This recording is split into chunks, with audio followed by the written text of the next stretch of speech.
Frankly, Andrew, of you lecturing me about the truth when you've spent the last week spewing complete fake news bullshit. You told your millions of followers, and it was seen by 15 million people, that it was an illegal migrant who had committed these crimes. Are you prepared to apologise for that lie?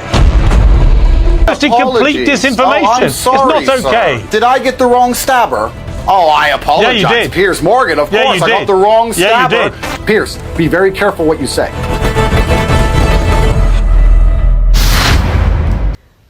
Piers Morgan versus Andrew Tate usually is pretty toxic. So let's see what happened this time. On 29th, a 17-year-old boy murdered 3 girls and injured 8 more children in a horrific mass stabbing at a Taylor Swift-themed dance class in Merseyside.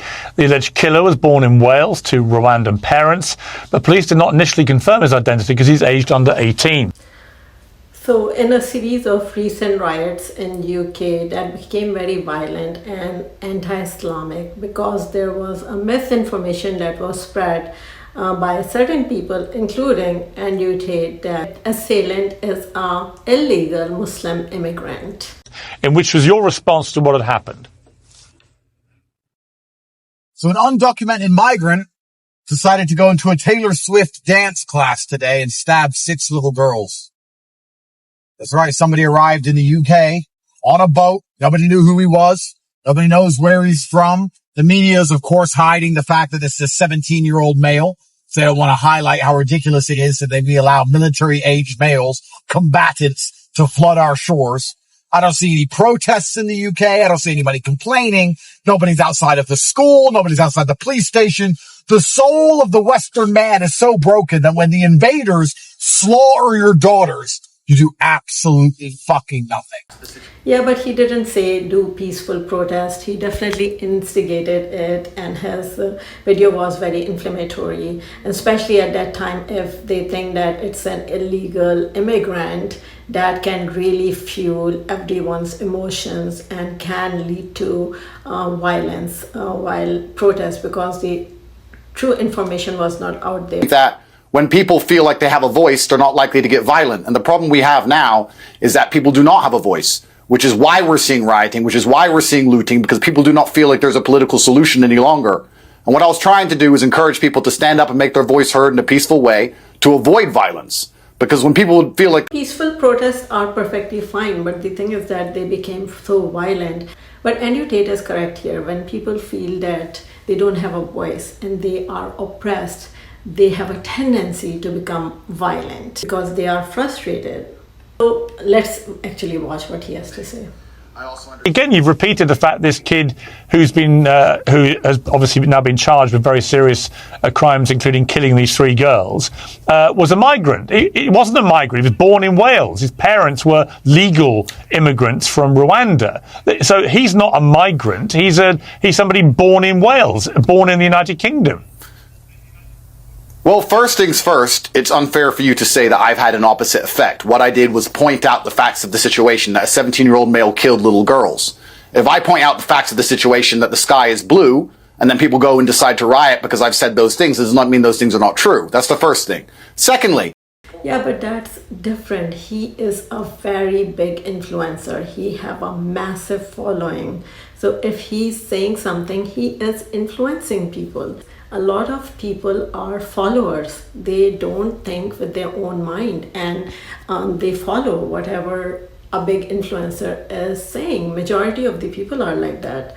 So he was able to influence the mind of those people. He cannot say that he does not have any responsibility. He does have a very big responsibility, because with such massive influence comes power and responsibility. And I've said that in my previous Andrew Tate reaction videos as well. I'm not here to tell him how to think. I'm also man enough to be understanding that not everybody has to like me all of the time for me to agree with some of the things they say. The biggest problem we have in the world today is everybody's so emotional, everybody's so upset all the time, that if somebody says something bad about them, they pretend that person's completely bad. Nobody is completely bad. Nobody is completely evil. That thing I do agree with. A lot of people just want to be liked, and Andrew Tate is someone who just speak his own mind, Same with Trump, they just speak their own mind without worrying about if they are liked or not. They'll say the most outrageous, bizarre things.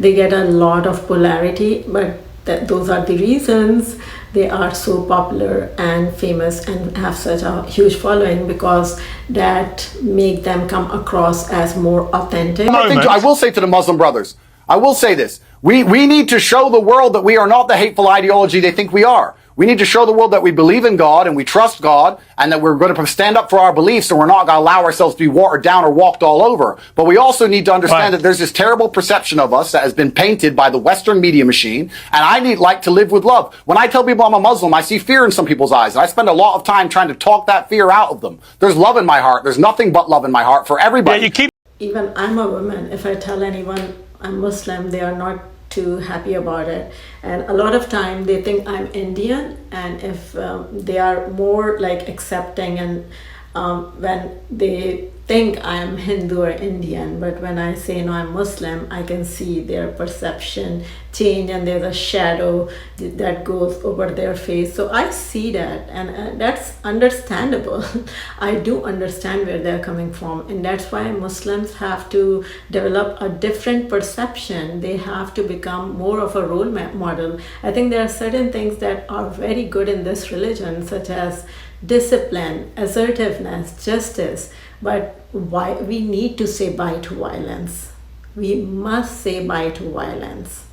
It's not working for us. Let me make it clear to the people on both sides of the equation, all of my brothers in Islam and all of the Christians and native people of the UK who feel like they're underrepresented. You have more in common with the people you live amongst than you do with these political elites. The people you live amongst love their children, and they're struggling to pay the bills exactly like you are. There's no reason for UK, one of the greatest countries in the world, one of the largest empires in history, to be plunged into poverty if it wasn't being looted by a political class that do not care about you. And the people who do not care about you, the number one thing they want is the different breeds or different types or different categories of poor people to fight, so nobody looks up and sees who the real enemy is.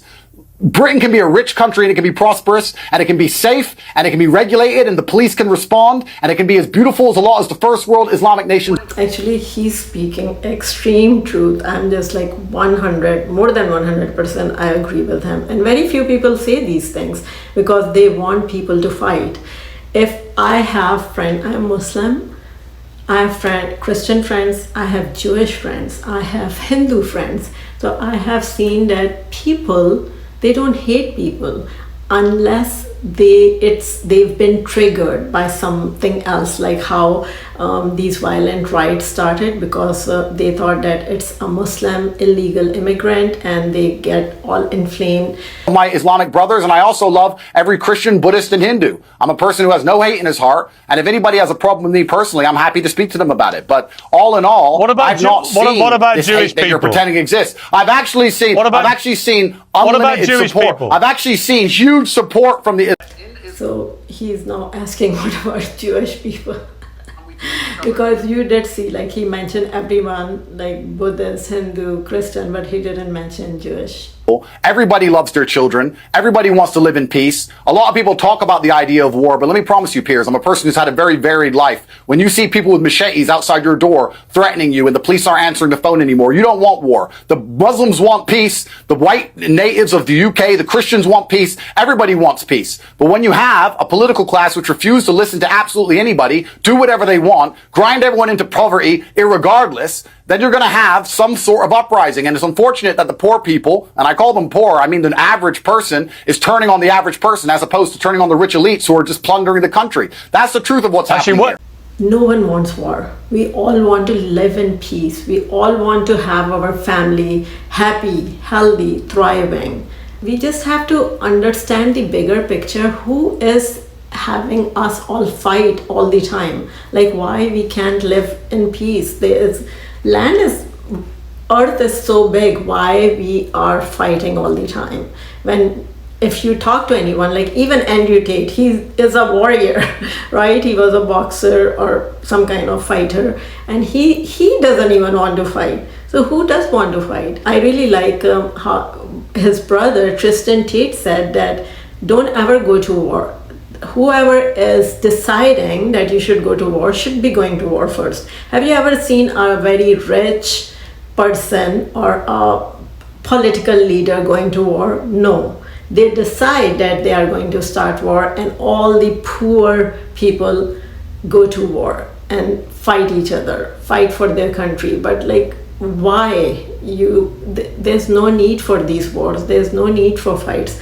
I hope we all come to this understanding somehow. But political divide is just so deep. I don't know how will we get there.